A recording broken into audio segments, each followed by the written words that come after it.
जीवन का गीता सार। दुनिया का सबसे बड़ा धर्म युद्ध महाभारत में कुरुक्षेत्र की रणभूमि पर उस समय के दौरान भगवान अपने शिष्य अर्जुन को कुछ बातें समझाई थी, जिसे हम गीता सार भी कहते हैं।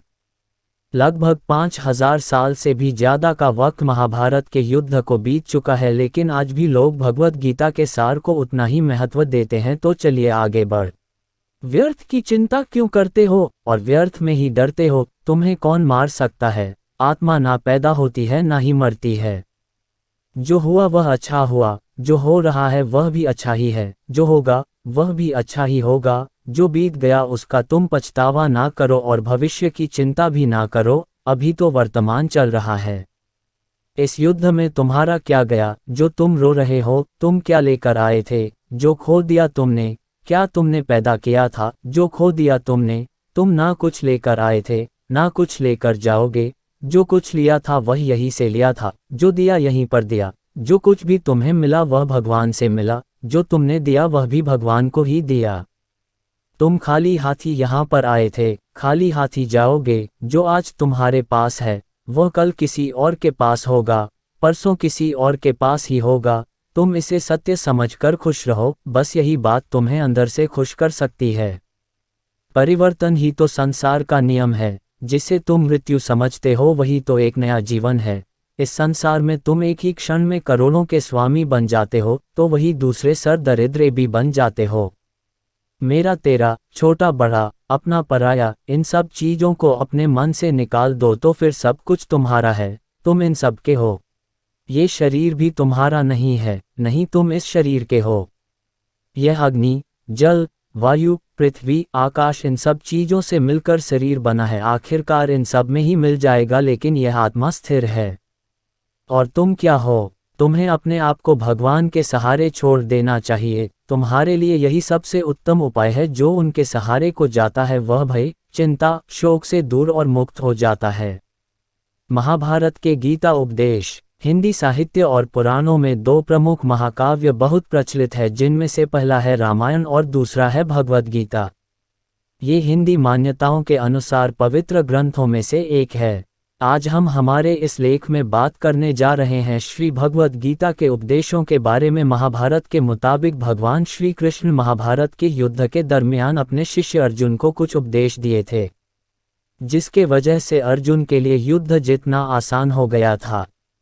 गीता के उपदेश को जीवन का सार या जीवन के उपदेश भी कहा जाता है। वही अगर आप हिंदू धर्म के अनुसार महाग्रंथ के उपदेशों को अपने जीवन में भी लागू करेंगे तो आपका जीवन बहुत ही आसान हो जाएगा। इसके साथ साथ ग्रंथ में जीवन की सच्चाई और मनुष्य धर्म से जुड़े हुए कुछ बातें भी बताई गई है। कई बार ऐसा भी होता है कि हमें अपनी समस्या का समाधान नहीं मिल पाता और हम विपत्ति के समय बहुत ही परेशान हो जाते हैं। कई लोग तो अपने गुस्से पर अपना आपा खो बैठते हैं या फिर अपनी समस्या के से विचलित होकर भाग पड़ते हैं। ऐसे में गीता में दी के उपदेश हमारे जीवन की सारी समस्याओं चुटकी में हल कर सकती है और हमें अपने जीवन जीने के लिए एक बेहतर कला सिखाती है। साथ ही अपने जीवन में सफल होने की प्रेरणा भी देती है। महाभारत के युद्ध के दरमियान भगवान श्री कृष्ण ने अर्जुन को गीता के उपदेश बताए, जिसे सुनकर अर्जुन को ज्ञान की प्राप्ति हुई थी। गीता के उपदेश नहीं केवल अर्जुन के लिए थे, बल्कि यह संपूर्ण मानव प्रजाति के लिए है। मनुष्य के जीवन में सफलता पाने के लिए भगवद गीता में दिए गए उपदेश एक मंत्र की तरह काम कर सकते हैं। आइए तो अब जानते हैं गीता सार के बारे में, जो इंसान के अंदर चल रही उठापटक को शांत करके उन्हें सफल जीवन जीने के लिए मदद करती है। मानव शरीर अस्थायी और आत्मा स्थायी है। भगवद गीता के एक श्लोक में भगवान श्री कृष्ण ने मानव शरीर की तुलना एक कपड़े के टुकड़े से की है। मतलब मनुष्य शरीर एक ऐसा कपड़ा है जिसे आत्मा अपने हर जन्म में बदलती रहती है। इसका मतलब मनुष्य का शरीर आत्मा के लिए एक अस्थायी वस्त्र की तरह है, जिसे उसे अपने हर जन्म में बदलना पड़ता है। गीता का यह उपदेश हमें यह सिखाता है कि हमें मनुष्य के आत्मा से प्यार करना चाहिए। उनकी पहचान उनके आत्मा से करनी चाहिए।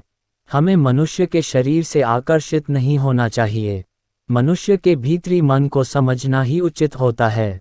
जो लोग मनुष्य के शरीर से ही केवल प्यार करते हैं, ऐसे लोगों के लिए गीता का उपदेश बहुत कुछ सिखाने वाला साबित हो सकता है। जीवन का एकमात्र सत्य है वो है मृत्यु।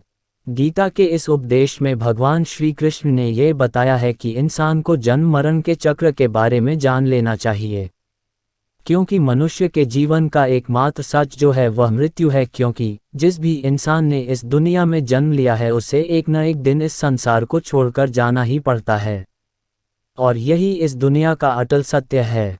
लेकिन इस बात से भी नकारा नहीं जा सकता कि हर इंसान अपनी मौत से भयभीत रहता है। इसलिए मनुष्य को जीवन की अटल सच्चाई को जान लेना चाहिए और अपनी वर्तमान की खुशियां को भी खराब नहीं करना चाहिए। गुस्से पर काबू करना चाहिए, क्योंकि क्रोध से व्यक्ति का नाश हो जाता है।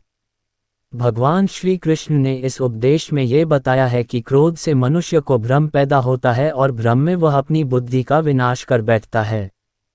क्रोध में जब मनुष्य की बुद्धि काम नहीं करती है तब मनुष्य का तर्क वितर्क करने की क्षमता नष्ट हो जाती है और व्यक्ति का वही नाश हो जाता है। इसी तरह हर एक व्यक्ति को अपने गुस्से पर काबू करना सीखना चाहिए। मनुष्य गुस्से में कई बार ऐसा काम कर देता है जिससे उसको बाद में जाकर हानि का सामना करना पड़ता है।